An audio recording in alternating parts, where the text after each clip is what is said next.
Hello, everybody, and welcome to F1 22. It is the start of a new year of Formula One video games, this time brought to you by EA Sports and Codemasters. And we're here to start a new My Team journey where we're going to try to fight our way to the top of the F1 world. Now, this year there are multiple entry points. You have the traditional newcomer, which is how it's been in years past.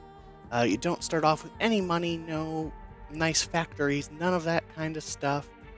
New for this year, we do have the midfielders. The midfield, of course, in F1, probably the most competitive it's ever been.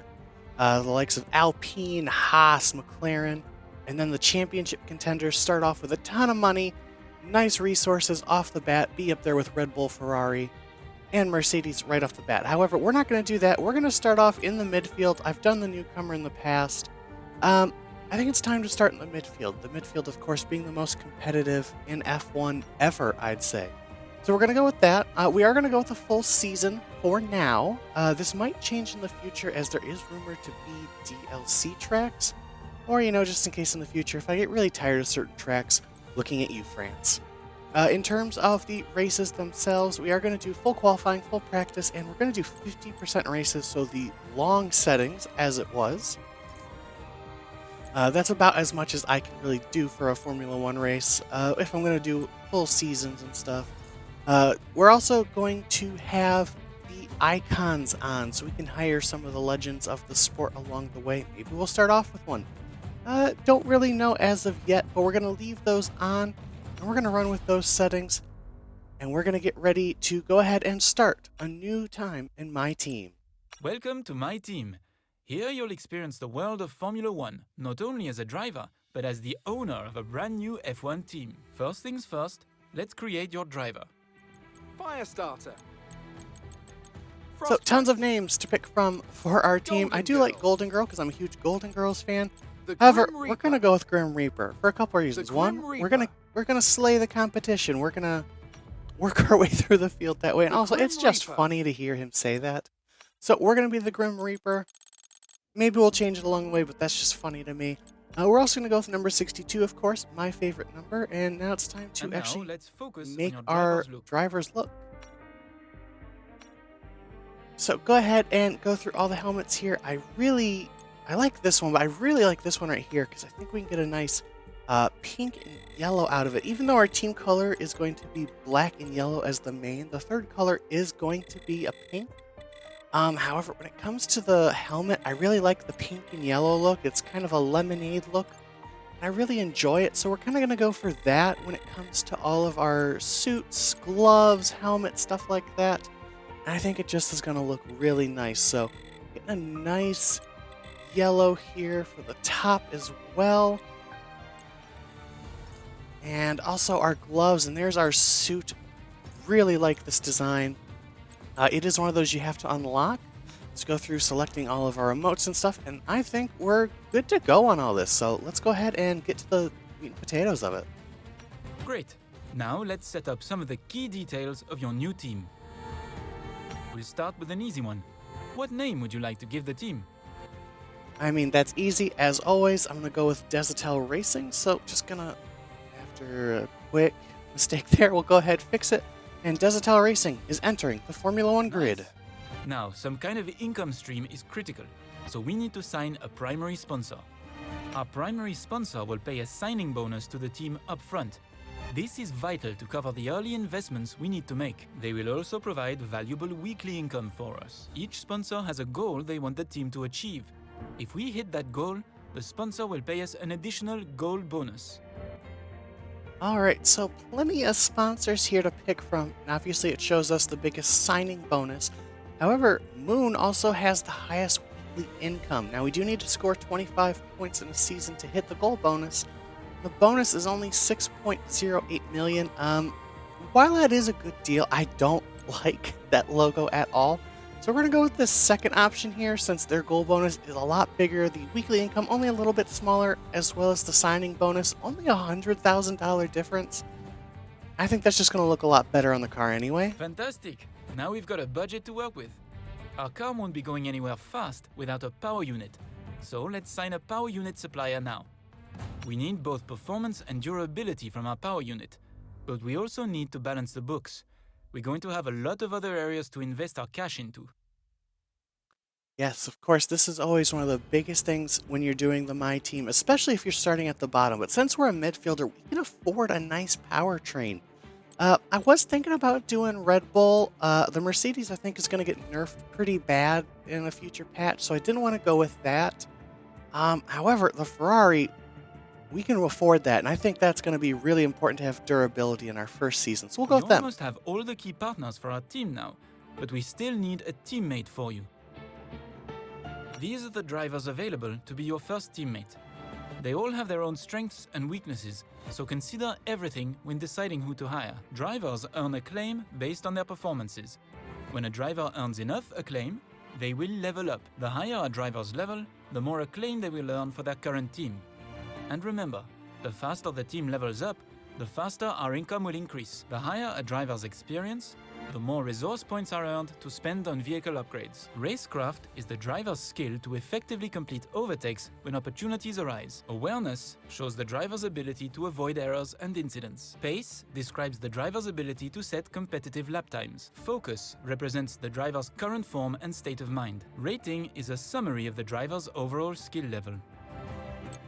All right, probably one of the most important bits of this is trying to figure out who we're going to start with. As much as I'd love to start off with a Michael Schumacher or something like that, obviously we can't afford that. So going all the way back here, we can see we have Roy, Fittipaldi, Sato, Aitken. Ooh, those two wouldn't be bad to pick from. Lawson, Drugovich, Piastri. However, because we have $5 million to us, we can also afford to pick one of the legends such as Mark Webber, Hulkenberg, Massa. I think Coulthard was in there as well. Let's see here. Yeah, Coulthard. And we could barely afford Jenson Button as well, I think. You know, as much as I'd like to start off and maybe develop an F2 driver, I'm kind of leaning towards doing one of the veterans simply because we're starting off in the midfield. And I think we're going to need that experience to help us get points. Especially as I try to learn these new cars, I think having a more experienced driver would probably help us. So I'm kind of leaning towards that. Again, we can't afford any of these guys. Just trying to get a handle on the ratings here. So I think we're going to go with one of these. I'm kind of between Weber and Hulkenberg, as those two drivers I actually really like in real life. When you compare the different ratings here, they're pretty similar. However, the awareness kind of leans more towards Hulkenberg, and I think we can get him his first podium in F1. So we're going to go with Nico Hulkenberg as our teammate. Looks like we can afford this power unit supplier and teammate. Go ahead and confirm if you're happy. All right, so with that, we will still have $1.7 million to our name, so that's going to help a lot as we get the car ready now. And you can see here going again with the black, yellow, and pink. There are some liveries I saw in the podium pass that I really like. So we might swap to those a little bit later in the season, but for now, we'll start off with one of the default liveries. You can go back and edit anything we've done so far, and we'll come back here at the start of each season. But if you're ready to go, hit Advance to head to Team HQ, and we can start our push to the top of Formula 1.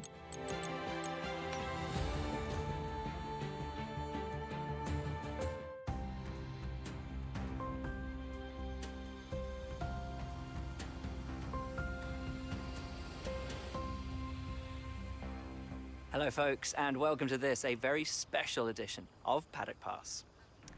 We're here at the headquarters of Formula One's newest team for an exclusive first look at what they will be bringing to the sport. It's always an exciting moment to welcome a new team onto the grid. However, what makes this occasion a little more special is how strikingly different the cars are this year. Yep, the long-awaited new regulations are finally here, and with them, the start of the next era of Formula One. The 2022 season ushers in a change of direction to the regulations aimed at promoting closer racing, with new aero additions in the form of swooping front and rear wings, along with the new eye-catching 18-inch low-profile tyres that will push tyre technology to the limit. So then, the question remains as to whether this team can grasp the opportunity before them with both hands and lead the charge against the rest of the paddock. We'll find out soon enough, as the new season is just about to begin. But first, let's see the unveiling of the team's car and meet the owner of the brand new Formula One team.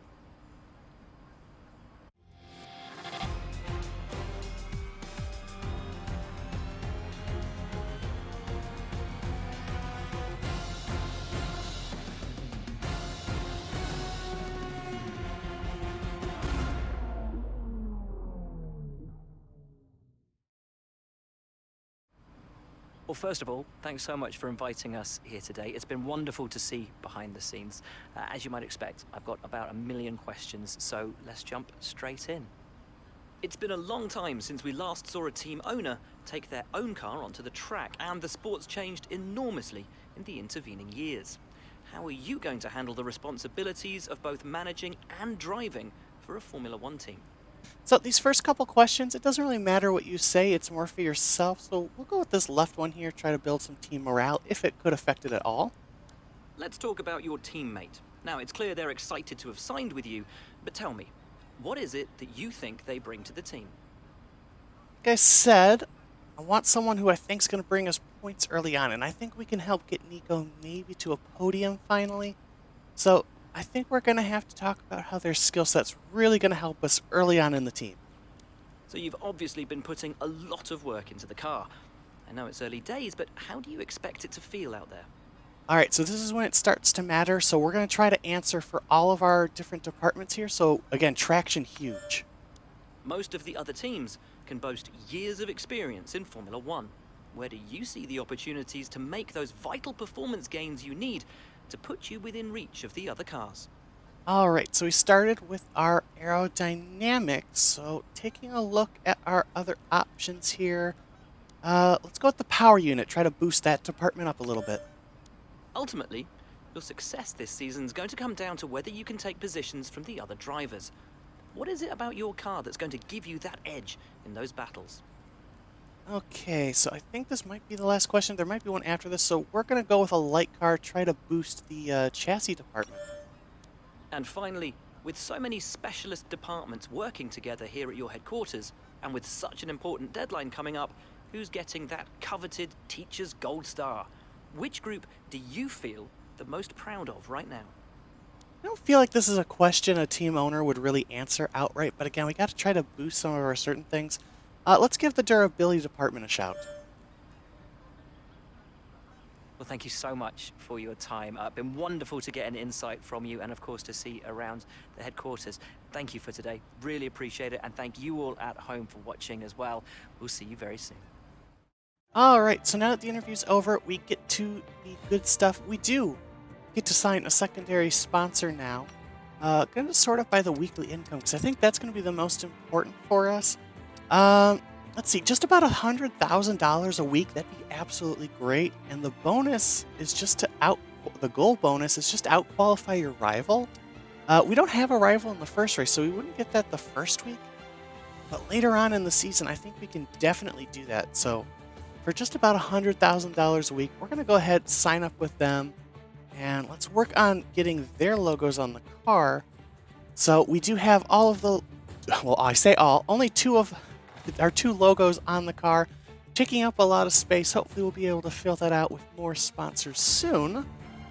But overall, not a bad looking car, if I do say so myself. So now we have to fill out our activity timeline before the Bahrain Grand Prix. We should be able to fill in 2 of these things. Now, we don't really want to spend a lot of money right now, and we don't want to try to make one over the other in terms of our department. So we'll go ahead and do the driver training camp to help Nico, but also get us some resource points. We're also going to get ourselves some money, $1 million to do the preseason merchandise sale. That's not something you really want to give up on, because $1 million is going to help us a lot, because it costs like $5-6+ million to upgrade any of our facilities. But speaking of the facilities, you can see their durability is on spec 2, and you can see that in the development. They are, without a doubt, our best department. Our chassis department, however, and our aerodynamics lagging behind the durability and powertrain. So we're going to go through here and look at the different upgrades we currently have. You can see drag reduction needs work. Over in the chassis, not looking great either. Only 4 upgrades. The powertrain, now a lot of these you're going to see here come from the supplier. So thank you, Ferrari, for that, as they've been helping a ton. And actually, it turns out it's pretty much the same here in the durability department. You can see almost all of the upgrades from the supplier. So, like I said, let's focus on the chassis since that is the one that's lagging behind the most right now. This rear floor under tray seems to cost very little. It's the only thing we can really afford right now in the department. And it will be on the car before Bahrain. Hopefully, only a 30% chance of failure. So let's go ahead, get the development on that.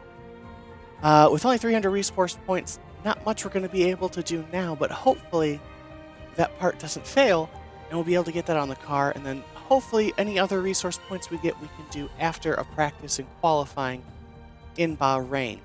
But with that, it is time to advance time.